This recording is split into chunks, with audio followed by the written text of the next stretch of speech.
ஒரு பையன் என்ன பண்ணான், அப்பாட்ட பார்த்து கேட்டான், அப்பா நீ எனக்கு குறிப்பிட்டு ஒரு சில அறிவுரைகளை மட்டும் சொல்லு, அது என் வாழ்நாள் முழுவதும் எனக்கு உதவிகரமாக இருக்கிற மாதிரி சொல்லு, அது என்னை உயர்த்துமாங்கிறதையும் பார்த்து சொல்லுன்னு சொன்னான்.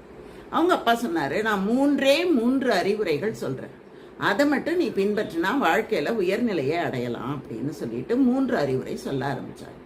ஒன்று நேர்மையாக இரு. இந்த நேர்மைங்கிறது மனசில் இருக்கணும், சொல்லில் இருக்கணும், செயலில் இருக்கணும். அது ஒன்றா மிக உயர்ந்த இடத்துக்கு கொண்டு சேர்க்கும்.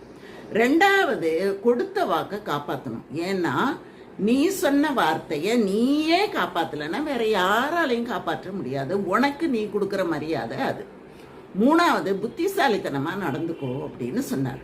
உடனே அவன் கேட்டான், புத்திசாலித்தனம்னா எப்படிப்பா, அதை சொல்ல அப்படின்னா. உடனே அவர் சொன்னார், யாருக்கும் வாக்கு கொடுக்காம இருக்கிறது தான்ப்பா புத்திசாலித்தனம்னு சொன்னார்.